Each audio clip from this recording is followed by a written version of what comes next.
नमस्कार, आप सभी का बहुत बहुत स्वागत है हमारे लाइव फोन इन कार्यक्रम हेलो किसान में।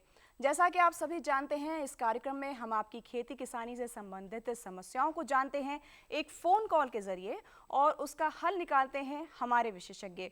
और आज का हमारा विषय है समेकित पोषक तत्व प्रबंधन यानी कि इंटीग्रेटेड न्यूट्रिएंट मैनेजमेंट। और इस विषय पर हमें जानकारी देने के लिए आज हमारे साथ स्टूडियो में मौजूद हैं कृषि मंत्रालय की अतिरिक्त आयुक्त डॉक्टर वंदना द्विवेदी जी और पूसा संस्थान के प्रधान वैज्ञानिक डॉक्टर अनिल कुमार जी। आप दोनों का बहुत बहुत स्वागत है हमारे कार्यक्रम में।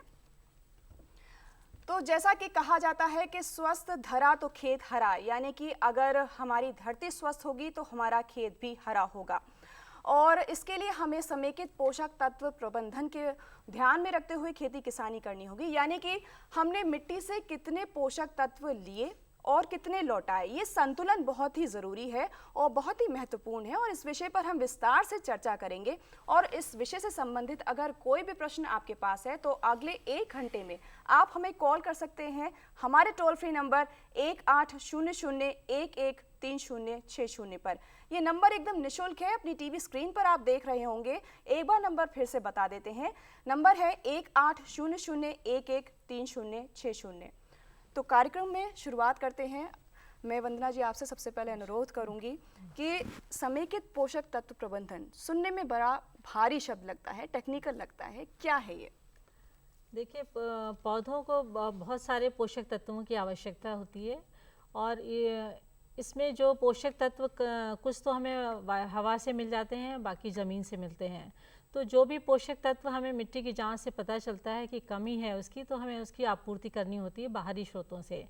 अब किसानों के पास 2 विकल्प होते हैं, या तो इनकी आपूर्ति वो उर्वरकों के द्वारा करे या फिर ये उर्वरक और जो जैविक मूल के जैविक पदार्थ हैं या कंपोस्ट हैं उनसे करें।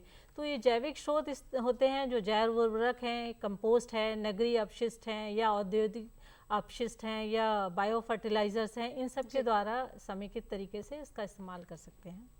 अनिल जी आपसे भी जानना चाहेंगे कि कितना महत्वपूर्ण है और क्या है?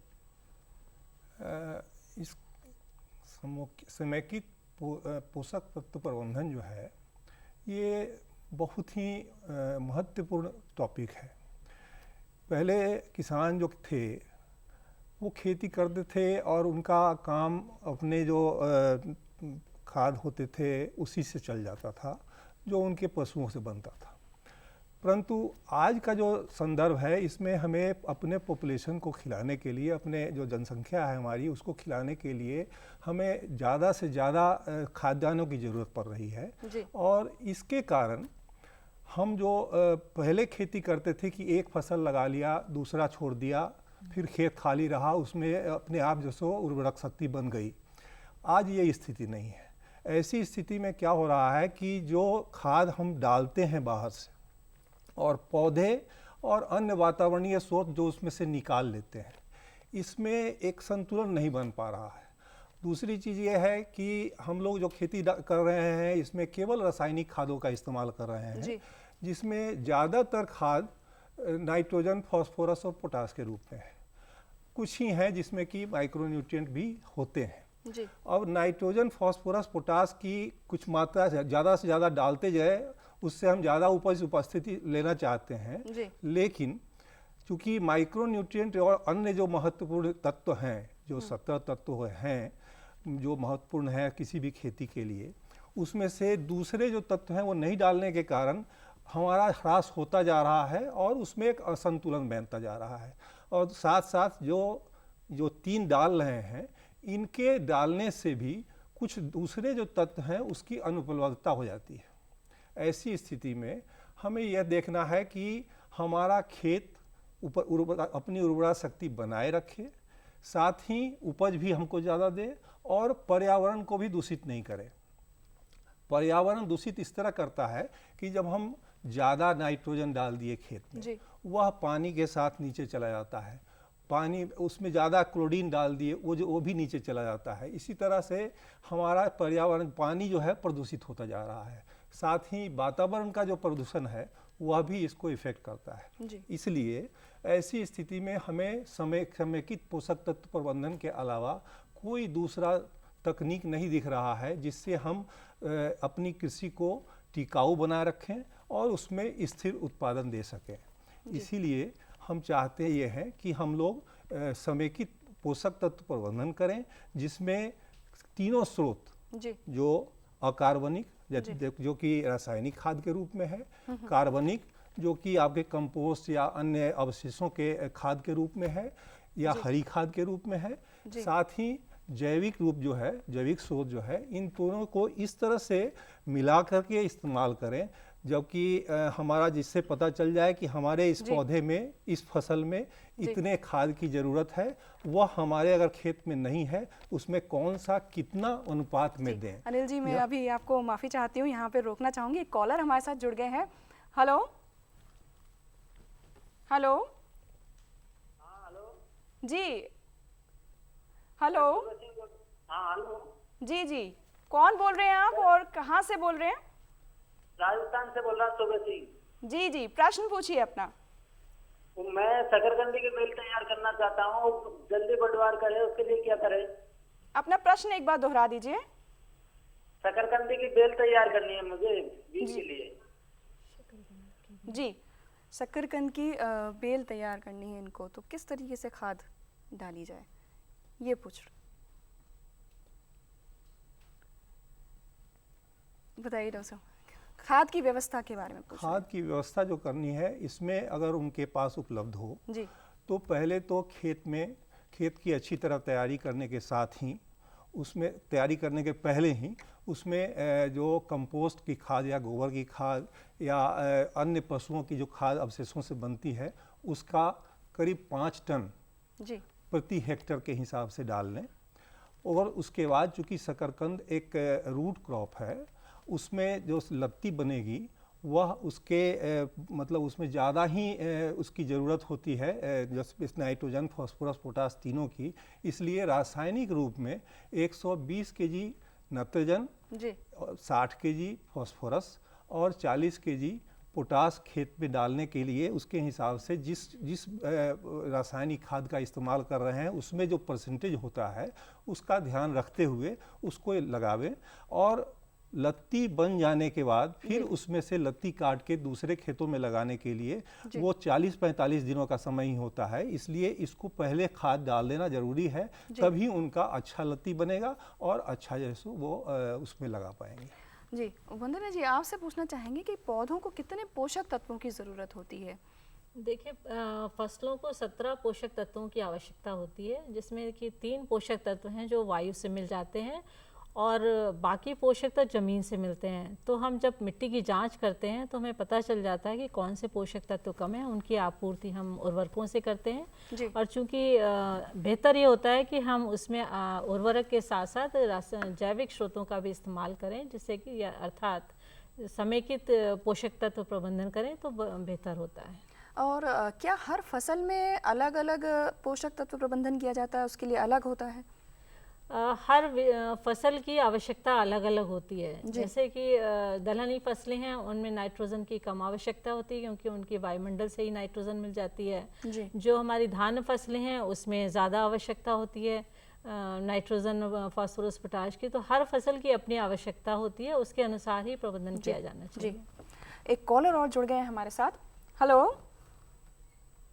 हेलो। हाँ हेलो मैडम। जी जी, कौन बोल रहे हैं आप, कहाँ से बोल रहे हैं? स्वागत है आपका। मैं छत्तीसगढ़ से दुर्ग जिला से महेश वर्मा बोल रहा हूँ। जी जी जी, प्रश्न पूछिए महेश जी। जी हम धान की खेती करते हैं। जी। तो धान की खेती में हरा खाद का क्या महत्व है जी। और मिट्टी परीक्षण में कौन कौन से तत्व का परीक्षण होता है? अच्छा। और मिट्टी परीक्षण के लिए हमें क्या करना चाहिए? जी, 2 प्रश्न पूछे हैं इन्होंने। अनिल जी, आप धान वाला बता दीजिए पहले। धान में इन्होंने पूछा कि कौन सा इंटरक्रॉप लगावें। जी, कौन सी खाद? कौन सी खाद? हरी खाद। हरी खाद। हरी खाद डालने के लिए धान का जो कतार लगाते हैं जी। इस 2 कतारों के बीच में धान लगाने के तुरंत बाद हम अगर ये ढांचा का पौधा लगा दें और उसको 40 से 45 दिन के अवस्था में ही कोई रसायन डाल के या उसको काट करके फिर उसी खेत में छोड़ दें। कुछ दिनों के बाद पानी की उपलब्धता के कारण वो अपने आप गल जाता है और वो खाद, जो हरी खाद का जितना भी फायदा है वो उसको पहुंचाते हुए और मिट्टी के भी फायदा पहुंचाता है। तो इसके लिए सबसे अच्छा है कि वो उसमें ये सेसबेनिया ढैंचा का पौधा दो लाइन के बीच में लगा दें और उसको 45 दिन के बाद उसमें अंदर ही दबा दें। जी, इन्होंने एक और प्रश्न पूछा था मिट्टी परीक्षण के बारे में, लेकिन हम उस पर भी विस्तार से चर्चा करेंगे। एक और कॉलर जुड़ गए हमारे साथ। हेलो। हेलो जी, हेलो। हाँ मैडम जी, स्वागत है आपका हमारे कार्यक्रम में। आप अपना नाम बताइए। जी, मेरा नाम रमेश वर्मा है मैडम। जी जी, प्रश्न पूछिए अपना। कहाँ से बोल रहे हैं ये भी बताइए। मैं छत्तीसगढ़ से बोल रहा हूँ। जी जी, छत्तीसगढ़ से प्रश्न पूछिए। धान की खेती करते हैं हम लोग। अच्छा, प्रश्न पूछिए। और मैं ये जानना चाहता हूँ कि जैविक खाद जो है जी कृषि में उपयोग करने के लिए जैविक खाद किस तरह से बनता है और कैसे उसका उपयोग किया जाना चाहिए? जी, जैविक खाद के बारे में पहले ये जानना चाहते हैं। देखिए, जैविक खाद बनाने के कई तरीके हैं। जिसे एक तो हम ये कहते हैं कि कंपोस्टिंग करिए। जैविक खाद मतलब कंपोस्ट बनाइए। उसके लिए क्या है, जो खेत का जो कचरा होता है और उसको गोबर के साथ मिला के हम उसको गड्ढे में दबा देते हैं, जिससे 40 और उसके ऊपर थोड़ा सा सूक्ष्म जीवाणुओं का टीका अगर हम डाल देते हैं, छिड़काव कर देते हैं, तो हमें 40 से 45 दिन के अंदर खाद तैयार हो जाती है, जिसे हम इस्तेमाल कर सकते हैं। दूसरे जैव उर्वरक होते हैं जो जीवाणु युक्त होते हैं। इनका इस्तेमाल, इसको किसान अपने यहाँ नहीं बना सकता, लेकिन इसका टीका जो है उपलब्ध होता है। वो हमारे राष्ट्रीय जैविक विकास केंद्र हैं या क्षेत्रीय जैविक विकास केंद्र हैं या पूसा संस्थान है, वहाँ से प्राप्त कर सकते हैं और उनका इस्तेमाल कर सकते हैं कंपोस्टिंग करने के लिए। और इससे पहले एक और कॉलर थे, वो जानना चाह रहे थे कि मिट्टी परीक्षण कितना हाँ, जरूरी, मिट्टी कैसे जांच कर सकते हैं? मिट्टी परीक्षण एक बहुत ही उपयोगी आजकल है। ऐसा है कि हमारी मिट्टी की जो उर्वरता कम होती जा रही है, तो इसलिए सरकार ने एक बहुत ही अच्छी योजना चलाई है सॉइल हेल्थ कार्ड की। इसके तहत क्या है कि मिट्टी की जांच के लिए जो हम नमूने लेते हैं वो 2 तरीके से लेते हैं।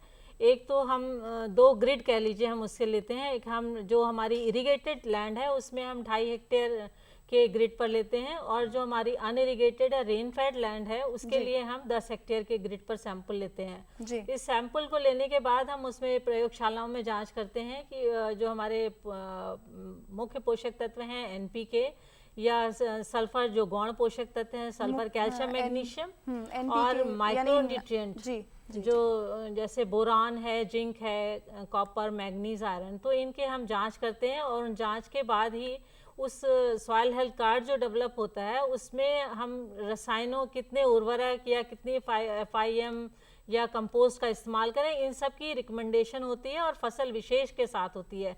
किसान को बताना पड़ता है कि वो कौन सी फसल लेना चाहते हैं, तो उसके आधार पर उसको फर्टिलाइज़र और खादों का रिकमेंडेशन भी साथ में दिया जाता है। जी, एक और कॉलर हमारे साथ जुड़ गए हैं। हेलो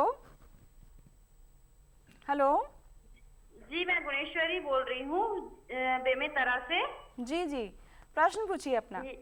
जी, मुझे ये जानकारी चाहिए कि केचुआ खाद के क्या क्या फायदे हैं? केचुआ खाद देखिए, केचुआ खाद यानी कि एक तरह का जैविक खाद ही है। अब इसको बनाने के भी कई तरीके हैं। किसान अपने खेत में भी बना सकता है। उसमें क्या है कि आप जो खेतों के बचे हुए अवशेष होते हैं, कृषि के अवशेष होते हैं, कचरा है जो पौधों का, और उसको एक आप किसी गड्ढे में बनाएं या फिर आप एक गड्ढा बना लेते हैं और गड्ढे में इसको डालते हैं। जो आपके अपशिष्ट हैं उनको डालिए, उसके ऊपर पुराना जो गोबर है उसको डालिए। इस तरह से कई परतें डालते हैं और उसके साथ में हम जो केचुआ बाज़ार में उपलब्ध है या हमारे कृषि विज्ञान केंद्र से मिल जाता है, या आपके पास कोई और अन्य जो इस तरह के केचुआ वर्मी कंपोस्ट की यूनिट हो, वहाँ से आप ले सकते हैं। और उसमें डालने के बाद क्या होगा, पानी के छिड़काव करते हैं, नमी रखते हैं, और हमारी 40-45 दिनों में वो केचुआ जो है हरी अवशेषों को खाता रहता है और उसका अपना जो कंपोस्टिंग देता रहता है, उससे हमें केचुआ खाद बन जाती है। और उस केचुआ खाद के इस्तेमाल से क्या होता है कि मिट्टी की जो भौतिक गुण होते हैं उनमें सुधार होता है। मिट्टी की जो जल धारण क्षमता होती है उसमें बढ़ोतरी होती है, और मिट्टी में जो सूक्ष्म जीवाणु होते हैं उनकी संख्या बढ़ जाती है। उनकी संख्या बढ़ जाने से क्या होती है कि जो भी हम फर्टिलाइज़र डालते हैं, उर्वरक डालते हैं, उनकी दक्षता बढ़ जाती है। जी। तो पौधों को पोषक तत्व बड़ी अच्छे से उपलब्ध हो जाते हैं और हमारी सॉइल मिट्टी भी स्वस्थ रहती है। जी जी। अनिल जी, अभी हम बात कर रहे थे मिट्टी परीक्षण की, जैसे मैम बता रही थी पहले, तो वो भी मैं आपसे भी जानना चाहूँगी कि कितना महत्वपूर्ण है एक किसान के लिए मिट्टी की जांच कराना। मिट्टी की जांच सबसे महत्वपूर्ण है जी इस पोषण संबंधित बात के लिए। जी अगर हम मिट्टी का जांच ही नहीं करेंगे तो हमें पता नहीं चलेगा कि हमारे मिट्टी में फसल उपजाने के लिए कौन कौन सा चीज़ अच्छे मात्रा में और कौन कम मात्रा में उपलब्ध है। जी अक्सर ये देखा जाता है कि किसी एक के बढ़ जाने से या किसी एक के घट जाने से जी उसका जो रूप होता है, उसका जो इफेक्ट होता है, वह दूसरे पोषक तत्वों पर भी पड़ जाता है। जी इसलिए जब हम जांच कर लेते हैं और हमें पता चल जाता है कि हमारे लगाने वाले फसल के लिए इसमें इतनी की ज़रूरत है, जी तभी हमें लगता है कि हम एक्स मात्रा उसमें दें, और उसको देने के लिए फिर हमारा जो समुचित पोषक तत्व प्रबंधन है, जी इसमें हम तीनों को कोऑर्डिनेट करते हैं। उसके प्रोपोर्शंस, कितने प्रोपोर्शन में हम अकार्बनिक रूप में डालें, कितने प्रोपोर्शन में हम जो है सो कार्बनिक रूप में डालें, और कितने प्रोपोर्शन में जैविक रूप में डालें, यह तभी डिसाइड होगा जब हमें पता रहेगा कि हमको कितना डालना है और उससे किस तरह का होना चाहिए। इसलिए यह बहुत ही महत्वपूर्ण हो जाता है कि उसका टेस्ट कर लें। जी, तो अभी वक्त है एक छोटे से ब्रेक का। आप देखते रहिए हेलो किसान।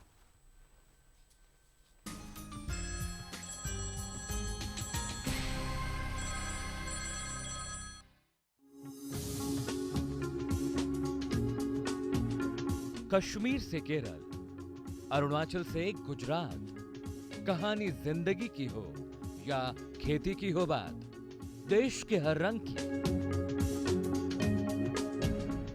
बात राज्यों की। सोमवार से बुधवार शाम 5:30 पर बात होगी तो संवाद होगा। भारत में मौसम और मॉनसून मिलकर किसानों की तकदीर लिखते हैं। मुद्दों पर खुलकर हो बात।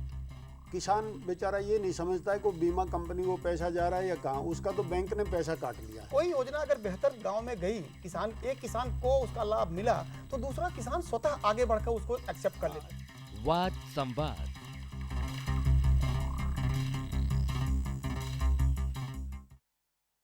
आस्था के सागर में हो जाएं सराबोर, प्रभु की अनुकंपा से बंधे जीवन की डोर।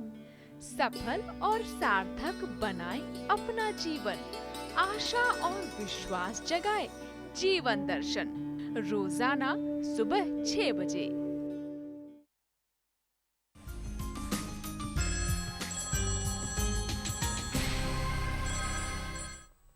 और ब्रेक के बाद आप सभी का बहुत बहुत स्वागत है हमारे लाइव फोन इन कार्यक्रम हेलो किसान में, जिसमें आज हम बात कर रहे हैं समेकित पोषक तत्व प्रबंधन के बारे में। और इस विषय से संबंधित अगर कोई भी प्रश्न आपके पास है तो आप हमें कॉल कर सकते हैं हमारे टोल फ्री नंबर 1800113060 पर। ये नंबर एकदम निःशुल्क है। नंबर एक बार फिर बता देते हैं 1800113060। और अभी एक कॉलर भी जुड़ गए हैं हमारे साथ। हेलो हेलो हेलो जी, कौन बोल रहे हैं आप, कहाँ से बोल रहे हैं? मैडम, मैं पंचकूला से विकास बोल रहा हूँ। पूना से विकास जी बोल रहे हैं जी? हाँ जी। जी, पंचकुला से? हाँ जी। जी जी, प्रश्न पूछिए अपना। मैडम, मैं ये जानना चाह रहा था कि मैंने ग्रीन मैन्योर लगाया है ढेंचा जी, और ये जो ग्रीन मैन्योर है, मेरी जो मिट्टी का पीएच है 8.1 जी, और ये जो ढेंचा लगाने के मुझे कितने दिन बाद इसको काटना चाहिए, और इसका ये क्या मिट्टी का पीएच डाउन करेगा क्या? जी, प्रश्न समझ में आ गया। हाँ, कितने दिन बाद काटना चाहिए, इनका यही प्रश्न है ना। जी जी। ढैंचा लगाने के बाद वैसे ढैंचा का अगर उनको बीज लेना है जी, तो बीज लेने के लिए तो काफ़ी समय लगेगा, लेकिन ढैंचा को अगर हरी खाद के रूप में इस्तेमाल करना है तो 40 से 45 दिन की जब ढैंचा का फसल हो जाए उस समय उसको या तो रासायनिक कोई उपाय करके उसको गला देना चाहिए या उसको काट के खेत में ही डाल देना चाहिए, तभी उसका अच्छा फ़ायदा मिलता है। क्योंकि ज़्यादा दिन हो जाने पे उसके जो पत्ती ये डंटे होते हैं वो ज़्यादा फाइबर्स उसमें ज़्यादा बन जाते हैं और उसको जो है गलाना और सराना के लिए बहुत ज़्यादा पानी और बहुत ज़्यादा समय की ज़रूरत पड़ती है। साथ ही कुछ टर्माइट का भी प्रॉब्लम उसमें आ जाता है, इसलिए इसको 40 से 45 दिन तक के बीच में काट देना चाहिए और खेत में ही डाल देना चाहिए। फिर उस पर पानी पड़ता है, उस सर करके हरी खाद बना करके अपना काम करता है। जी वंदना जी, अभी हम ब्रेक में जाने से पहले मिट्टी परीक्षण से संबंधित आपसे बात कर रहे थे, उस पर चर्चा कर रहे थे। मैं ये जानना चाहूँगी कि जो सॉइल हेल्थ कार्ड के बारे में आपने बताया, तो क्या इसको दोबारा मिट्टी की जांच की ज़रूरत पड़ेगी कि 3 साल बाद क्या किसानों को दोबारा जांच करानी पड़ेगी क्या? देखिए, मिट्टी की जांच इसलिए करते हैं कि हम लगातार उससे पौधे लगा रहे हैं, खेती कर रहे हैं, उसमें तो पोषक तत्व उससे निकल रहे हैं। इसलिए ये ऐसा देखा गया है कि हर तीसरे साल हमें मिट्टी की जांच दोबारा रिपीट करनी चाहिए, क्योंकि उससे अंतर आ जाता है। तो ये जो हम लोगों की एक केंद्रीय योजना बनाई है सॉइल हेल्थ कार्ड, उसमें भी हमने ये रखा है कि हर तीसरे साल सॉइल हेल्थ कार्ड को हम रिन्यू कर देंगे। तो उससे जो भी कमी आई है उससे किसानों को पता चल जाएगा कि हमारी मिट्टी में कोई कमी आई है या उसकी पोषक तत्व समेकित पोषक तत्व अगर वो कर रहा है तो उसमें कैसी स्वास्थ्य है, उसका बढ़ गया है, स्वास्थ्य स्थिर है या कम हो गया है।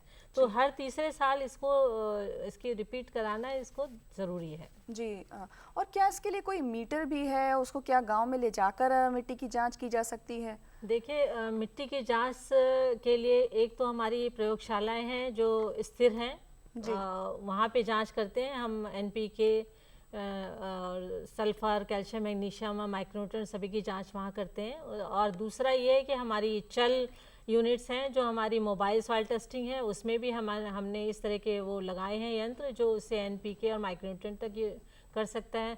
तीसरा, कुछ ऐसे क्षेत्र हैं जैसे पर्वतीय क्षेत्र हैं या दूर दराज के क्षेत्र हैं, तो वहाँ के लिए एक सॉइल टेस्ट फर्टिलाइजर रिकमेंडेशन यंत्र का विकास हमारे IRI पूसा संस्थान ने किया है, तो जिसके द्वारा NPK, सल्फर का जांच हो सकती है और खेत पे जाके होती है, बोरॉन, जिंक की जांच हो जाती है, pH और EC की भी जांच हो गई। तो ये आवश्यक सभी चीज़ों की जांच वहाँ पे वो कर सकते हैं।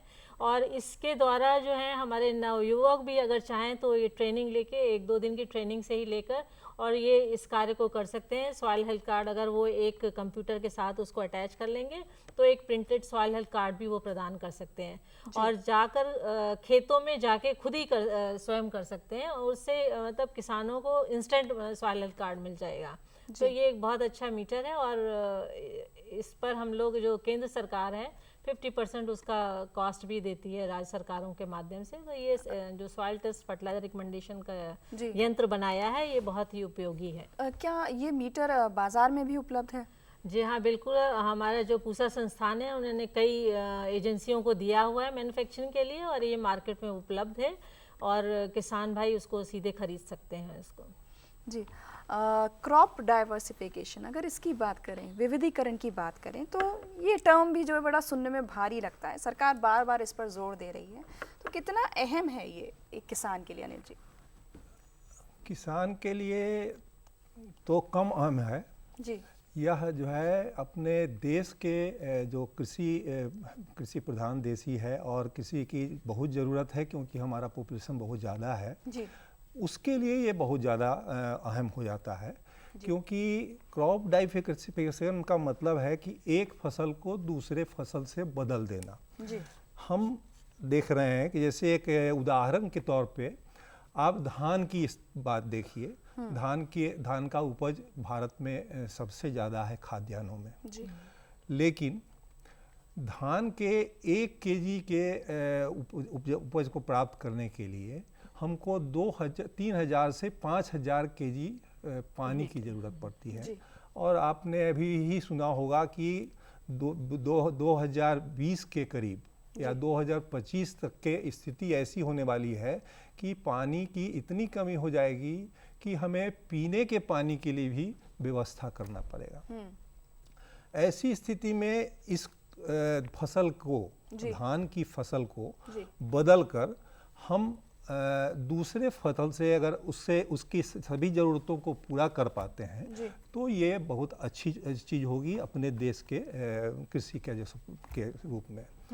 इसलिए उसी तरह दूसरे पौधे, दूसरे फसल जैसे कि जो हम खाद्यान्न फसल में उगाते हैं उसके बदले अगर हम दलहनी फसल को लगाना शुरू कर दें, उसमें उसके उपज में अगर बढ़ोतरी करके दलहनी फसल को लगाना शुरू कर दें तो हमारे जो ये पोषण का मामला है यह भी कम होगा, क्योंकि दलहनी फसल खुद से ही अपना नाइट्रोजन का उपाय कर लेता है। अनिल जी, यहाँ पे मैं अभी आपको रोकना चाहूँगी, एक कॉलर जुड़ गए हैं, अभी क्रॉप डाइवर्सिफिकेशन पर दोबारा से चर्चा करेंगे। Hello hello. हाँ जी जी, कौन बोल रहे हैं आप? अब मैं अशोक चंद्राकर बोल रहा था मैडम। जी अशोक जी, कहाँ से बोल रहे हैं? मैं छत्तीसगढ़ रायपुर शहर से दक्षिण की तरफ मेरा खेती बाड़ी है, 40 एकड़ मेरी फार्मिंग है। जी, प्रश्न पूछिए। मैं जानना ही चाहता हूँ मैडम कि हमारे यहाँ जो सॉइल हेल्थ कार्ड जो है उसका स्कीम हमारे यहाँ छत्तीसगढ़ में है कि नहीं है? जी हेलो जी, मुझे लगता है आपकी टीवी चल रहा है, उसके टीवी की वॉल्यूम आप थोड़ा सा धीमे कर दीजिए या थोड़ा सा नेटवर्क में आके बात कीजिए। जी नहीं, मेरे यहाँ अभी टीवी नहीं चल रहा है मैडम, मैं ऑफिस में बैठा हूँ। जी soil health card, soil test के बारे में जानना चाह रहा था कि हम लोग यदि अपने खेत में। जी हेलो। जी, हम सुन पा रहे हैं आपको। जी, हमारे अपने खेत में जो हम फर्टिलाइजर अप्लाई करना है उसके लिए सॉइल टेस्ट सब कुछ करना चाहते हैं, एनपीके के साथ दूसरे और भी एलिमेंट यदि पता चल सके तो उसके लिए यहाँ कोई सुविधा है क्या छत्तीसगढ़ में सरकार की तरफ से? छत्तीसगढ़ राज्य में सॉइल हेल्थ कार्ड की क्या व्यवस्था है और किस तरीके से? देखिए, छत्तीसगढ़ में सॉइल टेस्ट लेबोरेटरीज़ हैं, स्टेट की सॉइल टेस्ट लेबोरेटरीज़ हैं, यूनिवर्सिटी के पास हैं, इंडस्ट्री की भी लेबोरेटरीज़ हैं, तो उनके पास जो है माइक्रोन्यूट्रिएंट टेस्टिंग के लिए भी यंत्र हैं और वहाँ पे सॉइल टेस्टिंग की व्यवस्था है। इसलिए आप अपने राज्य सरकार से कहिए कि वो आपके मिट्टी की जांच कराएं और प्रमुख पोषक तत्व, गौण पोषक तत्व और माइक्रोन्यूट्रिएंट इन सभी की जांच कराएं। यदि राज्य सरकार के पास किसी भी तरह की कमी है तो केंद्र सरकार इसके पास योजना है और वो हमारे यहाँ से सॉइल टेस्टिंग लेबोरेटरी का आधुनिकीकरण करा सकते हैं और उसके लिए वित्तीय सहायता प्राप्त कर सकते हैं। जी, अभी इन कॉलर से पहले हम बात कर रहे थे क्रॉप डाइवर्सिफिकेशन के बारे में। अनिल जी, हाँ, आपने ठीक याद दिलाया। ये जो हम लोग डाइवर्सिफिकेशन की बात कर रहे थे उसमें कुछ ऐसे क्रॉप हैं जो कि हमारे बहुत ज़्यादा न्यूट्रिएंट ले रहे हैं जी, तो उन फसलों को कम न्यूट्रिएंट लेने वाले फसल से अपने उत्पादकता को बिना ह्रास कराए, कम किए हुए अगर हम बदल सकते हैं तो वो जो बहुत अच्छा है। जैसे कि जैसे हमने धान की बात की थी, धान को हम चाहते हैं बदलना। अगर धान में हम धान के बदले उस समय में वैसे खेत में जहाँ पे मक्का हो सकता है, हम मक्का से उसको अगर बदल दें तो मक्का का उपज भी काफ़ी अच्छा हो रहा है अब, और साथ में उसका जो न्यूट्रिशनल क्वालिटी, पोषण जो स्तर है वह भी बहुत अच्छा है, उससे बहुत सारे प्रोडक्ट्स बन रहे हैं और हमारे देश में जो इकोनॉमी है उसमें इसका महत्व बढ़ता जा रहा है। तो इनसे अगर हम धान के कुछ एरिया को हम बदल करके उस लाएं तो ये बहुत अच्छा होगा हमारे विकास, देश के विकास के लिए।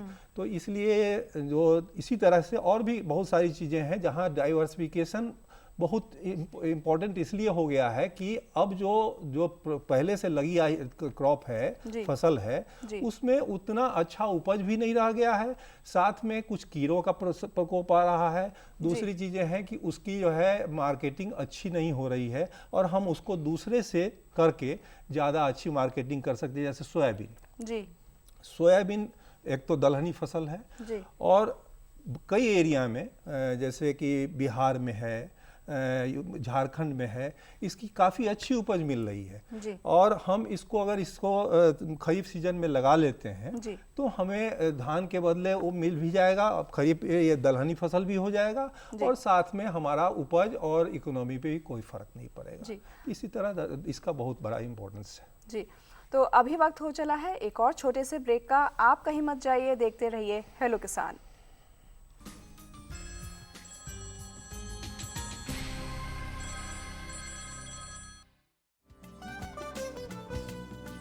कौन कौन सी हैं सरकारी योजनाएं,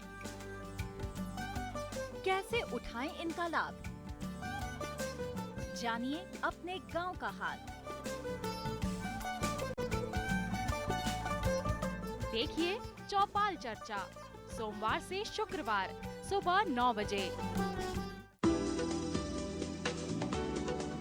कौन जाने कब क्या होगा, मॉनसून का मिलेगा साथ या दिखाएगा बेरुखी, बादल गरजेंगे या बरसेंगे भी।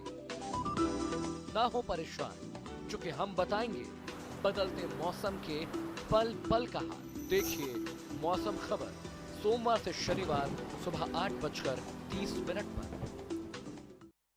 हम यहाँ एनजीओ के जरिए लोगों की मदद करने का काम करते हैं।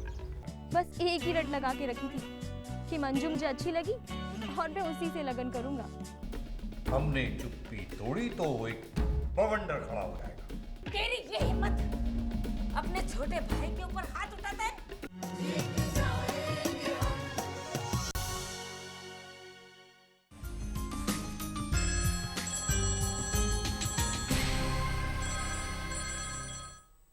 ब्रेक के बाद एक बार फिर से स्वागत है आपका हमारे लाइव फोन इन कार्यक्रम हेलो किसान में, जिसमें आज का हमारा विषय है समेकित पोषक तत्व प्रबंधन।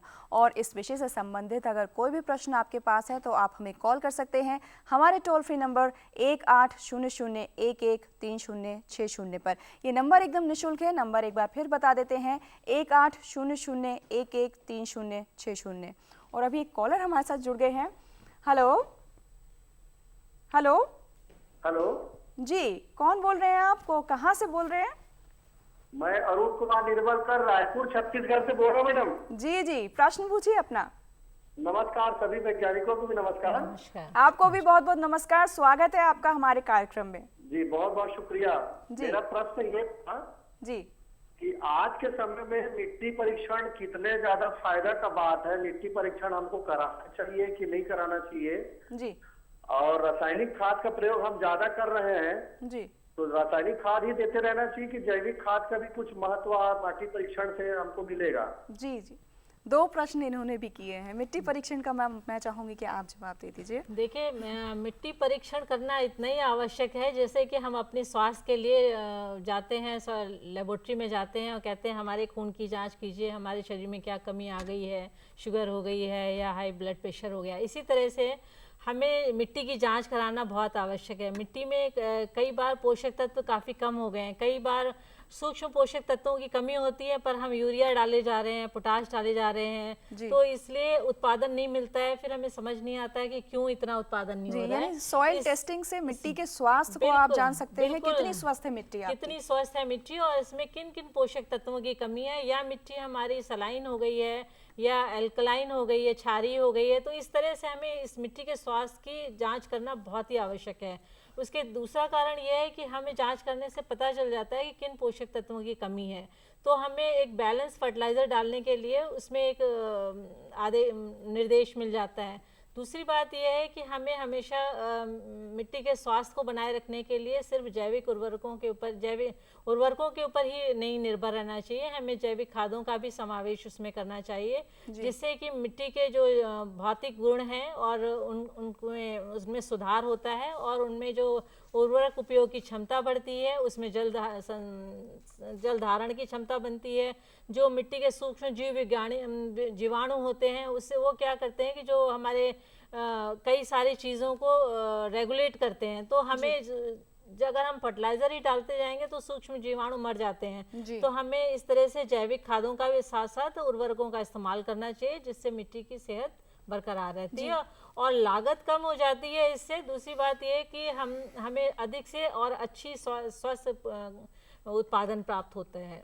जी अभी वंदना जी, आपने कहा कि जो केचुए हैं और दूसरे परजीवी हैं वो जो हैं कम हो गए हैं, क्या इसके पीछे क्या इंटेंसिव फार्मिंग का आपको लगता है कारण हो सकता है, और क्या इन सब का फसल उत्पादन पर भी असर पड़ता है? देखिए, आजकल किसान जो है वो इंटेंसिव फार्मिंग कर रहा है, इसमें शक नहीं है, बेशक ही कर रहा है, क्योंकि 2 फसलें ले रहा है, 3 फसलें ले रहा है, तो कम ज़मीन से ज़्यादा उत्पादन कर रहा है और उसमें वो सिर्फ उर्वरक खादों का इस्तेमाल करते जा रहे हैं। तो कई बार क्या है, क्योंकि वो जांच नहीं कराते हैं तो वो बैलेंस उर्वरक का भी इस्तेमाल नहीं करते हैं, जो हमारी खादें हैं कितनी आवश्यक है उसका भी बैलेंस मात्रा में इस्तेमाल नहीं होता है, इसलिए मिट्टी की सेहत कम हो जाती है, उनको उत्पादन कम मिलता है। तो आवश्यकता इस बात की, अगर वो इंटेंसिव फार्मिंग भी कर रहे हैं तो उसमें और भी ज़्यादा आवश्यक है कि आप अपनी सॉइल टेस्टिंग कराइए और उस सॉइल टेस्टिंग के द्वारा आपको पता चल जाएगी कि आपकी इंटेंसिव फार्मिंग से किन किन चीज़ों की कमी हो गई है और उनका सही इस्तेमाल कीजिए और उनका बैलेंस तरीके से इस्तेमाल कीजिए।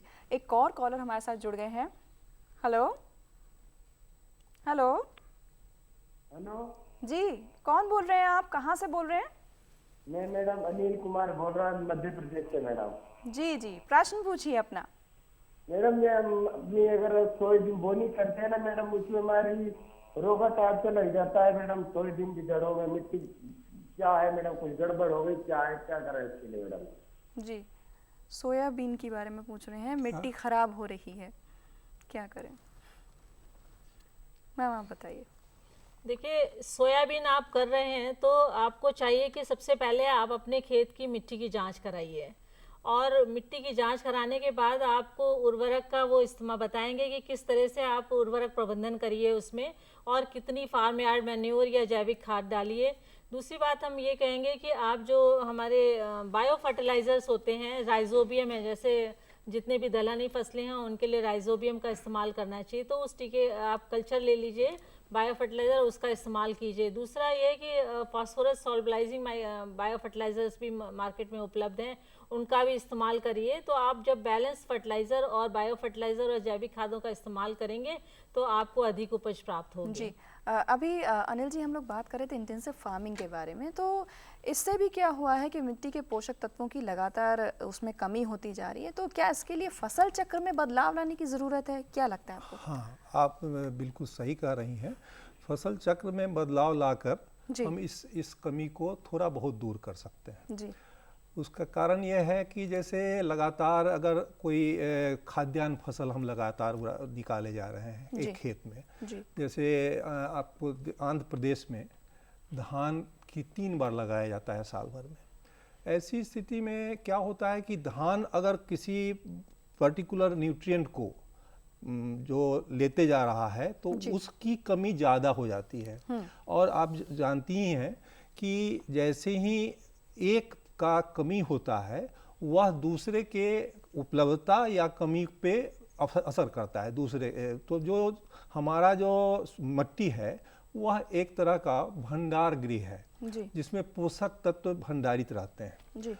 हमें ये देखना है कि अगर हम फसल लें तो एक फसल अगर हम खाद्यान्न का ले लें, उसके बाद अगर हम दलहनी फसल लेते हैं, उसके बाद फिर हम तिलहनी फसल लेते हैं, 3 तरह का लेंगे तो हो सकता है कि तिलहनी फसल सल्फर ज़्यादा ले ले, दलहनी फसल नाइट्रोजन कम ले, फास्फोरस ज़्यादा लेगा, और ये जो खाद्यान्न फसल है वो सब मिला करके हो सकता है कि वो ले ही नहीं कोई चीज़ और वो बचा रहेगा। इस तरह से अगर हम फसलों में बदलाव को क्रॉप रोटेशन से चेंज करते रहते हैं, फसल का बदलाव कर देते हैं, तो हमारे जो भंडारण है उसमें संतुलन, पोषक तत्वों का संतुलन बना रहना ज़्यादा आसान हो जाता है बनिस्बत कि हम लगातार एक ही तरह का क्रॉप लें। अनिल जी, एक बात और जानना चाहेंगे कि इंटरक्रॉपिंग, अंतर फसली खेती, ये कितनी अहम है, कितनी महत्वपूर्ण है अगर हम मिट्टी के पोषक तत्वों की बात कर रहे हैं यहाँ पे, उसको बनाए रखने के लिए, उर्वरा शक्ति को बनाए रखने के लिए? हाँ, अंतर फसल भी लगा करके कुछ हम इसके पोषण में सुधार कर सकते हैं। जैसे आप जो सौरघम का क्रॉप लगाए, उनके 2 क्यारियों के बीच में अगर हम कोई दलहनी फसल लगा दें तो दलहनी फसल लगाने से वह वायुमंडल से कुछ नाइट्रोजन ले लेगा और वह अपनी तो ज़रूरत पूरी करेगा ही, साथ में कुछ sorghum के भी फसल को नाइट्रोजन का फ़ायदा मिल जाएगा। और हमारे ये सॉइल है, जो ज़मीन है जिसमें हम ग्रो कर रहे हैं, इस तरह के कम्बिनेशन से, इस तरह का जब कम्बिनेशन बनेगा तो इससे जो रिक्वायरमेंट है वो दूसरे एक क्रॉप का दूसरे क्रॉप से और दूसरे क्रॉप का तीसरे क्रॉप से बदलता जाएगा और वह उसमें एक मेंटेनेंस बना रहेगा। इसलिए अंतर फसलों का महत्व तो है, लेकिन आज हम जो खेती कर रहे हैं उसमें हम चाहते हैं कि हम सोल क्रॉप लें, जिससे कि हमें उसी का ज़्यादा उपज हो जाए। लेकिन अगर हम इसके सॉइल हेल्थ की बात करें तो उसमें अंतर फसल लेना ज़्यादा अच्छा है। जी, एक और कॉलर जुड़ गए हमारे साथ। Hello hello hello hello ma'am. जी जी हेलो, बताइए, प्रश्न पूछिए अपना। पहले अपना नाम बताइए। हाँ, रंगलाल थोटे, नागपुर टैक्सी एजेंसी से बात कर रहा हूँ मैम। जी, प्रश्न पूछिए अपना। सर मैम, हम ये पूछना चाहते हो, हम जो मिर्ची लगा थे बगीचे में, तो इसमें पौधे सूखने का प्रॉब्लम है और जो बोकड़ा नाम का जो वायरल है वो फैलता है, तो उसके लिए हम क्या करें? अपना प्रश्न एक बार और दोहराइए। हाँ, मैं ये पूछना चाहता हूँ मैम कि जो हम खेत में मिर्ची लगाते, खेत में मिर्ची लगाते हैं जी, हाँ, उसमें पौधे सूख जाते हैं। जी, पौधे सूख जाते हैं। हाँ, और वायरल नाम की जो बोकड़ा नाम का जो रोग है वो वायरल के हिसाब से आता है, उसके लिए हम क्या करें? जी, क्या करें? मिर्ची के पौधों में वायरल हो जाता है तो उसके लिए क्या किया जा सकता है? वायरस का अभी तक जी सही कोई रासायनिक कंट्रोल नहीं मिला है। जी, वैसे अगर अब वह वायरस किस तरह का है इसकी जांच, एक तो मिट्टी में हो सकता है कि वायरस हो जी, और मिट्टी से ही आ रहा हो, कुछ ऐसे भी है। जैसे धान में एक बकाने डिजीज है जी, वो भी एक वायरल डिजीज है और वो मिट्टी से भी आता है और धान के बीज से भी आता है जी। तो उसी तरह उसमें किस चीज़ से आ रहा है, उसका स्रोत क्या है, अगर मिट्टी के जांच में पता चल जाए कि यह मिट्टी में है तब तो मिट्टी का करेक्शन करना होगा जी। और अगर यह जो है पौधे के बाहर के वातावरण से आ रहा है, किसी कीड़े के द्वारा आ रहा है, तो उसका जो होस्ट प्लांट होता है जो दूसरे सीजन में उसके पे जमा रहता है वो उनको पहले हटाना होगा जी। और जो कीड़ा उसको एक जगह से दूसरी जगह ट्रांसमिट करता है, ले जाता है जी। उस कीड़ा को रोकने के लिए कीड़ा का छिड़काव करना होगा, कीड़ानाशक का। तो ये अब इन्होंने इतना क्लियर बताया नहीं कि ये किस तरह से है, तो जब तक ये सब जांच नहीं कर लेंगे और पक्का नहीं पता होगा तब तक इसका कोई भी कंट्रोल बताना संभव नहीं। वंदना जी, मुझे यही लगता है कि इसके लिए सबसे पहले उन्हें अपनी मिट्टी की जांच करानी चाहिए कि वो रीजन अगर निकलता है तो ये उन्हें मिट्टी की जांच करानी चाहिए और अपने कृषि विज्ञान केंद्र या राज्य के कृषि विभाग को से संपर्क करना चाहिए और उनसे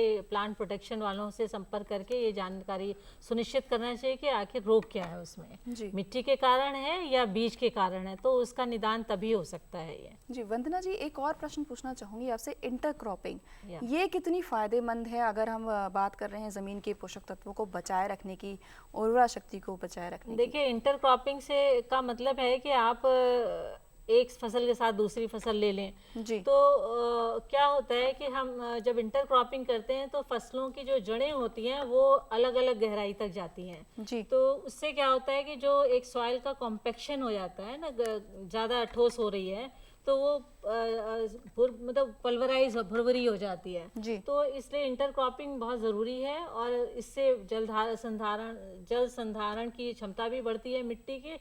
जैसे हम एक उदाहरण दें कि अगर आप धान की फसल लगा रहे हैं और उसमें एक बात बताइए आपने, जल संधारण, ये मुझे नहीं समझ में आया, मुझे जरा बताइए। जल संधारण का मतलब ये है कि मिट्टी में जो वाटर रिटेंशन होता है, जैसे इंग्लिश में कहते हैं, हिंदी में तो वाटर होल्डिंग कैपेसिटी है, मिट्टी में पानी को रोकने की क्षमता बढ़ जाती है। तो जैसे बरसात हुई, अगर मिट्टी हमारी पुल्वराइज है, अच्छी है मिट्टी, तो उसमें ज़्यादा से ज़्यादा गहराई तक पानी रुकेगा और खेती के लिए आसानी होगी। कई बार मिट्टी बहुत ठस हो जाती है, जैसे कॉम्पैक्ट हो जाती है तो वर्षा का पानी बह जाता है सारा, तो मिट्टी में रुकता नहीं है। तो जब हम इंटर क्रॉपिंग करते हैं तो उससे क्या होता है कि हमारी मिट्टी की जल संधारण क्षमता में विकास होता है और पानी मॉइस्चर जो है वाटर ज़्यादा होल्ड करता है। तो इसलिए इंटर क्रॉपिंग ज़रूरी है। अगर हम इंटर क्रॉपिंग किसी हरी खाद से कर दें तो और भी अच्छा है।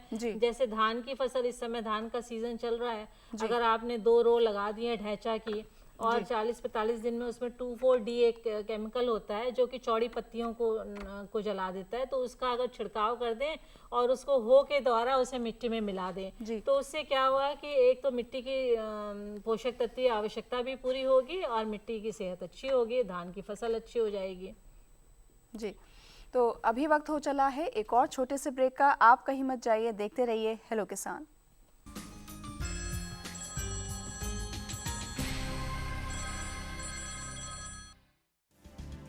सस्ता चावल या महंगा बाजरा, आखिर क्या है मंडी का माजरा? किस फसल पर कितना असर? मिलेगा पूरा दाम या रह जाएगी कसर? मेहनत के पसीने की वसूल होगी कीमत? क्या है बाजार की सूरत? जानेंगे मंडी खबर में, सोमवार से शनिवार सुबह 8 बजे। क्या कहते हैं आपके खेत? जानिए फसल की ताजा स्थिति, कैसे करें इसकी देखभाल, देखिए विशेषज्ञों के साथ। खेत खलिहान, सोमवार से शुक्रवार सुबह 7 बजे। आपको तो अपनी जमींदारी की चिंता है। छोटा सा स्कूल हमारे अनुदान पर चलता है। तेरे बाबूजी हजारों में एक थे। मैं ये गांव छोड़कर नहीं जाऊं। आओ चले गाँव में प्यार की छाँव में।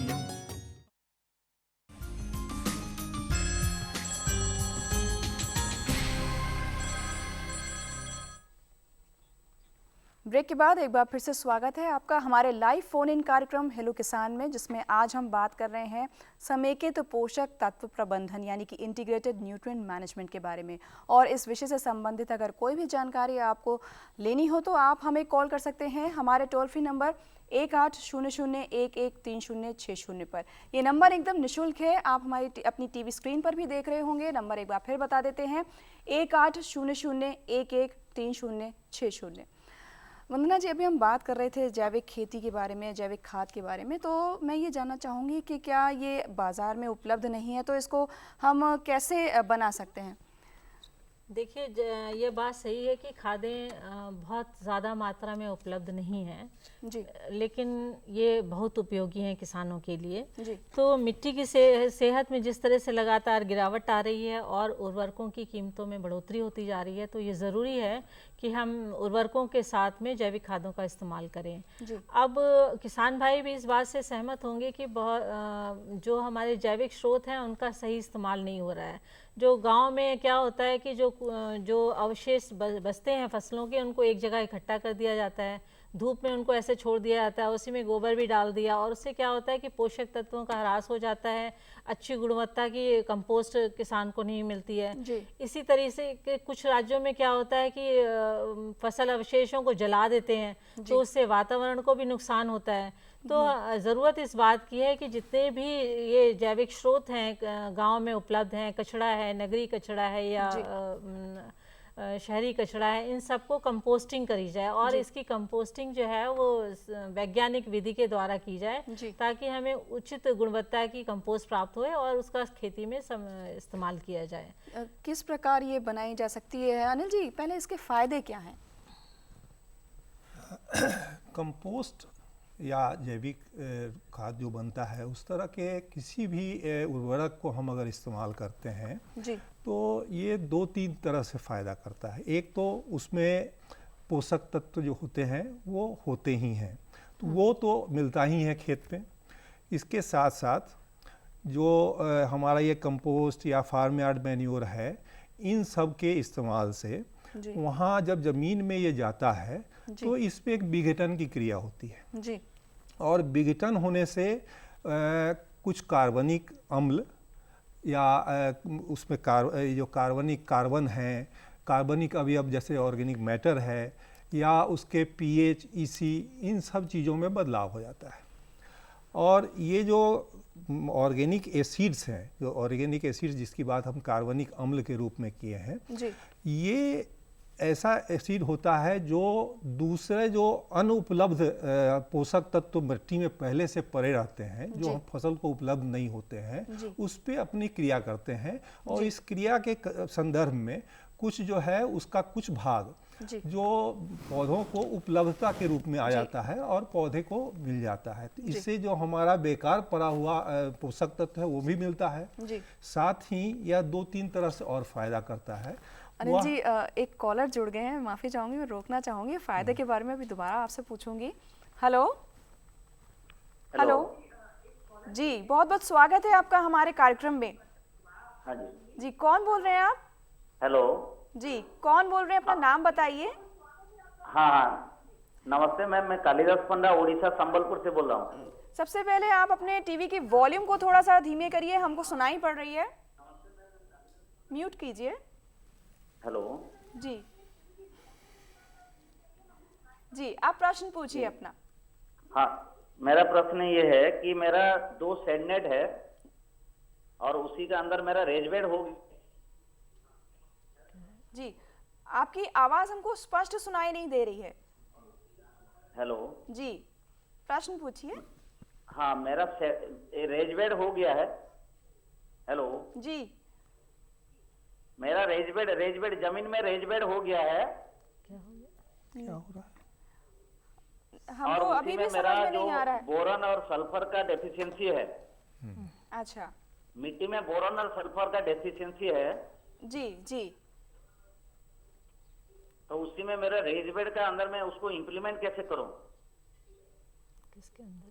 सल्फर और बोरॉन की कमी है उनकी मिट्टी में, तो उसको कैसे बढ़ाया जा सकता है अनिल जी? हाँ, उसके लिए तो सल्फर और बोरॉन की जो इनकी खेत में कमी है, इन्होंने अगर जांच करवा ली है तो उसके लिए जांच करवाने के बाद उससे जो एक रिकमेंडेशन मिलता है वह जनरल रिकमेंडेशन हम बता सकते हैं, लेकिन वह उनके जांच के हिसाब से जो रिकमेंडेशन होगा वह वहाँ की प्रयोगशाला ही बताएगी। लेकिन अगर बोरॉन का इनका है तो बोरेक्स के रूप में बोरॉन को ये अपने खेत की तैयारी करने के समय 10 केजी प्रति हेक्टेयर के हिसाब से डाल दें, या सल्फर अगर कमी है तो 20 से 25 केजी सल्फर के रूप में वो अपने खेत में खेत की तैयारी के समय ही डाल दें, उससे उनका क्रॉप अच्छा रहेगा। लेकिन उन्होंने दूसरी क्या बात पूछी है वो मेरे समझ में नहीं आया, इसलिए मैं उसके जवाब दोबारा हमें कॉल कर लेंगे। और जैविक खाद के फायदे के बारे में अनिल जी मैं आपसे पूछ रही थी, इनके कौन से हम लोग कंपोस्ट के फायदे के बारे में कह रहे थे, तो उसके बारे में पहले भी मैडम ने कुछ बताया है कि यह जो हम बता रहे थे कि एसिड बनता है और कुछ एंजाइम और जो हार्मोन्स हैं वो भी रिलीज होते हैं इसी के विघटन के रूप में। और इस एंजाइम और हार्मोन्स जो हैं कुछ ऐसा अपने फसल को करते हैं जिससे कि जो कीड़े हैं उसमें से कुछ कीड़े और जो बीमारियां हैं उसमें से कुछ बीमारी को भी वो रोक लेते हैं, जैसे प्रिवेंशन का काम करते हैं, और वो बीमारी उस फसल में नहीं आती है। इसके साथ साथ वो उसके स्ट्रक्चर को, सॉइल के स्ट्रक्चर को, क्योंकि ऑर्गेनिक मैटर उसमें बढ़ जाता है तो उसके स्ट्रक्चर को बढ़ा देते हैं। उसमें जो सूक्ष्म और स्थूल छिद्र होते हैं जिसमें वायु रहता है वो उसका वायु जो है सो हवादार बना देते हैं, और इससे क्या होता है कि उसकी कटाव जो होती है ज़मीन की कम हो जाती है और साथ में उसको ज़्यादा एयरेशन मिलता रहता है। इसके साथ ही वो जो है ज़्यादा मॉइस्चर अपने में ग्रहण करने की शक्ति बना लेते हैं और पौधे के जड़ को अच्छी तरह से अपने में इस्टेब्लिश करते हैं। सो ये बहुत सारे फायदे हैं जो कि फिजिकल सॉइल कंडीशन में चेंज के कारण होता है। तो इसका ये बहुत बड़ा फ़ायदा है और इससे हम बहुत बड़ा अपने सॉइल को जो है स्टेबल बनाने के लिए, स्थिर बनाने के लिए, जो हमें ज़्यादा दिन तक ज़्यादा अच्छी तरह से उपज दे सके, इसको मेंटेन कर सकते हैं जब हम कार्बनिक खाद के रूप में डालते हैं। वंदना जी, आप अभी जैविक खाद की बात कर रही थी, तो उसकी विधि आपसे जानना चाहेंगे, किस प्रकार जैविक खाद क्या किसान अपने स्तर पर बना सकते हैं? देखिए, जैविक खाद या कंपोस्ट बनाने के लिए किसान अपने खेत में भी जितना भी अवशिष्ट है उसको एकत्र करके और उसमें कुछ गोबर की खाद, गोबर डाल दें और उसको किसी गड्ढे में करें तो ज़्यादा अच्छा है, खुले में ना करें। और इसके लिए जो एक सूक्ष्म जीवाणुओं का टीका है जिसमें ट्राइकोडर्मा होता है, यह हमारे जो राष्ट्रीय जैविक विकास केंद्र हैं या क्षेत्रीय जैविक विकास केंद्र हैं, इन्होंने डेवलप किया हुआ है। और वो उससे क्या होता है, उसके छिड़काव करने के बाद वो उसको गड्ढे में कर दें, जिससे कि 40-45 दिन के अंदर वो खाद बन जाएगी। और उस खाद का अगर थोड़ा सा भी हिस्सा रोक कर हम रख लें, किसान रख ले अपने पास और दोबारा उसी को पानी में घोल के मिला देगा कचड़े में, तो फिर से खाद बन जाएगी। तो इस तरह से बार बार उसको टीका लेने की भी आवश्यकता कई बार नहीं पड़ती है और वो अपने खेत में इस कार्य को कर सकता है। वंदना जी, आपको मैं बीच में रोकना चाहूंगी, माफी चाहती हूँ क्योंकि समय भी निकल रहा है और एक कॉलर हमारे साथ जुड़ गए हैं। हेलो हेलो जी, कौन बोल रहे हैं आप और कहाँ से बोल रहे हैं? मैं द्वारका यादव बोल रहा हूँ, छत्तीसगढ़ जिला गरियाबंद से। जी जी, प्रश्न पूछिए अपना। द्वारका यादव है मेरा नाम। जी जी जी, प्रश्न पूछिए। छत्तीसगढ़ जिला गरियाबंद से। जी जी, हाँ, अपना सवाल पूछिए। तो मैं बैगन लगाया हूँ। जी, सवाल पूछिए अपना। हाँ, बैगन लगाया हूँ तो उसका डंठा था जो टूट के गिर रहा है, सूख जा रहा है ऊपर, तो उसका कोई उपचार बताइए ना। क्या लगाया है? बैगन। बैगन जी, प्रश्न तो इन्होंने ये पूछा है कि बैगन लगाया है तो सूख के गिर रहा है। हालांकि ये आज का विषय नहीं है हमारा, लेकिन मैं चाहूँगी अनिल जी आप जवाब दे दीजिए। बैगन में सूखने का जो एक रोग है जी, वह वायरल होता है जी, और वायरस के कारण वह रोग पनपता है।